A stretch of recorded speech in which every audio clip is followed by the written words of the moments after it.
the body.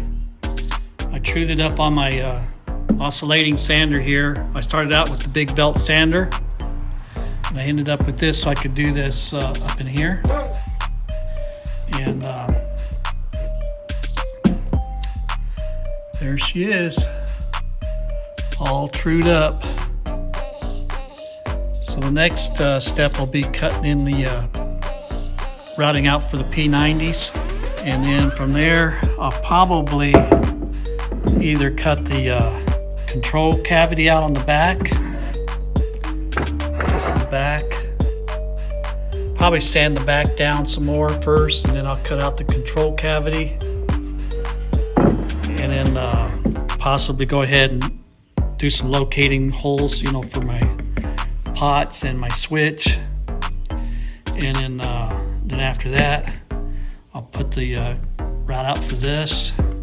And once these are routed, I'll probably go ahead and do a slight carved top like I've been talking about. I just think that would look cool on there.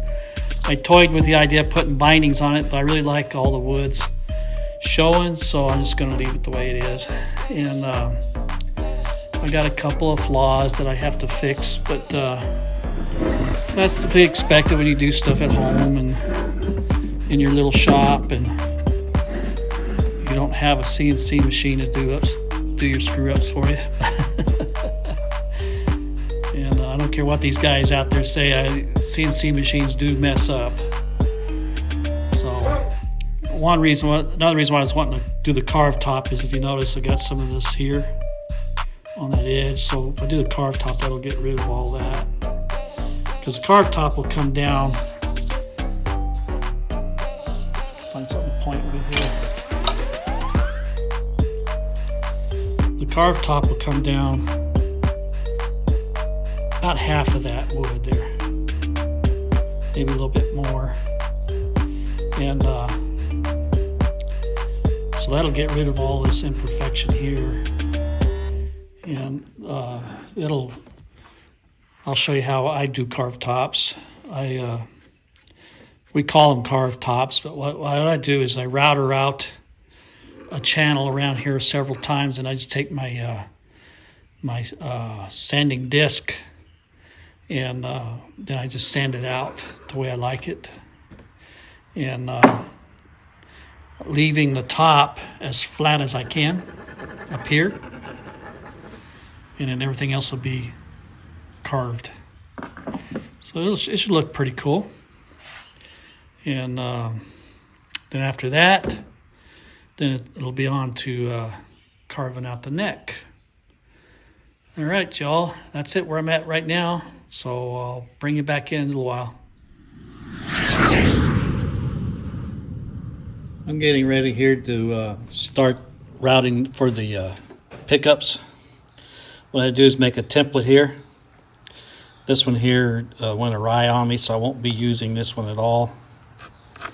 It's just a bad route or cutout, what do you want to call this? So this won't be used. So what I'll do is I'll route this one out first, and then I'll take the template and move it down to this position and redo it here.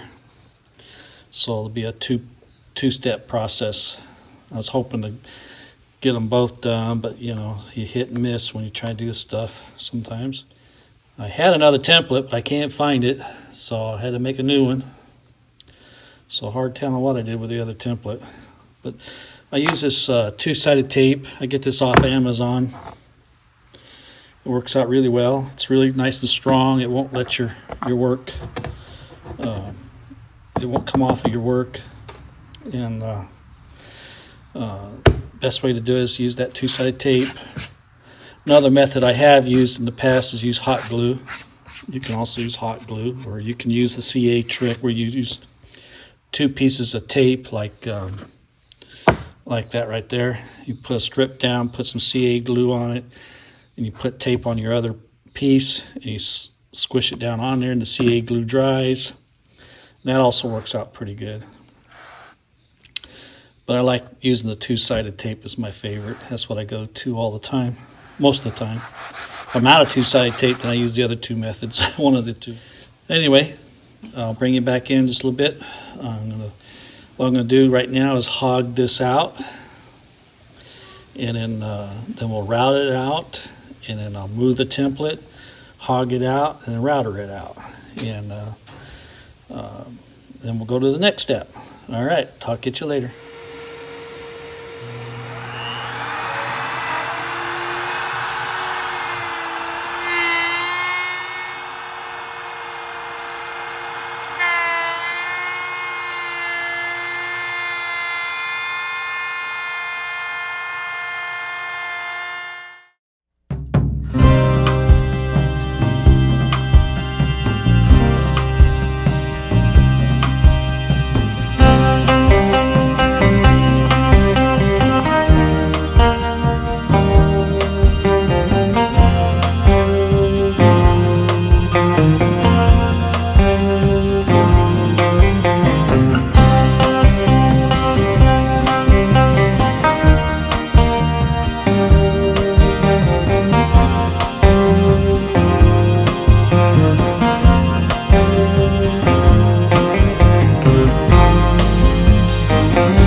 Routed out.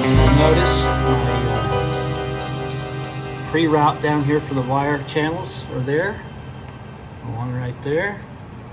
This will actually work out perfect right here. This one will too. And in case you're wondering what kind of depth I went to 3/4 of an inch depth. 3/4 of an inch here and here. So they're exactly the same. Same depth. I measured the pickups to make sure I was going down deep enough, and I also off camera I preset one in there just to see, just check it, and it looks like it's fine. I don't think I want to go any deeper than 3/4. That's usually pretty average, you know, pretty typical of all pickups, about around 3/4. If you're doing humbuckers, you know, you'll have to drill an extra little hole right here to allow for the adjustment screw to go rest in there a little bit. But since this is P90s, the screws will go right in the middle here somewhere. And the pickups I'm using are P90s that were made by John Williams out of Nashville. He's made some pickups for me throughout the years, and they're really nice pickups. I'm excited. This is the first set of P90s I bought from him, so I'm excited to see how they sound. And but anyway, it's getting closer and closer every step. So now I'm going to figure out where to drill out for the controls, and then do the control cavity on the back. I'm still trying to figure out what I'm going to do for the back control. But that's where we're at right now. I may have to end up making me a new template for the control cavity. I was looking, but see that one up here? Yeah, I have it on my stand. The camera.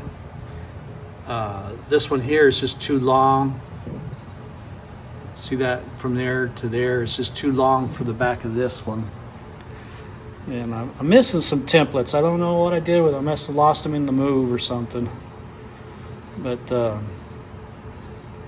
anyway, that's where we're at today on this one. I'll bring you back in when I do the channel on the back. And if you watch this whole video, you'll see that I hog all this wood out. I just showed the first one. I didn't show the second one being hogged out. It's all the same. So, which reminds me, I did a video yesterday, and I did a short on just hogging out for the sound chamber. I did it here on the bottom wing here. That thing's already got over 1,000 and what was it? 1,400 and something hits on it. It's like I couldn't believe that. No, it's more than that. It's 2,000 and something hits. And I guess people like watching me drill holes in wood, I guess. So anyway, that's where this is at right now. I'll talk to you later.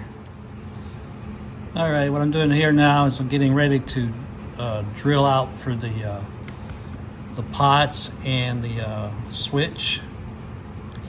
And I always do them, if I'm doing, I'll do a volume, a tone, and a LP three-way switch in here. And I usually line them up straight, and just like you see it. And what I did was I put the bridge on here so I could figure out how far down from here they needed to be. I used these lines and my protractor so I could draw a straight line there, and I spaced them out at, I think it was 1.5 inches or 2.5 inches, I can't remember now, and a piece, in between here. So they're evenly spaced and all that. So I'll bring it back in a little bit. All right, as far as I'm going to get today, this is the template for my control cover. That'll go right over them 3 holes right there. And what I'll do is I'll cut out a little depth in it, and then I'll come back in with the router and cut it all out. Because you've got to leave a little shelving on there for your control cover. So that'll be up tomorrow. That's where I'm at with this today, and I'll bring you back in later on this week on this. Bye now.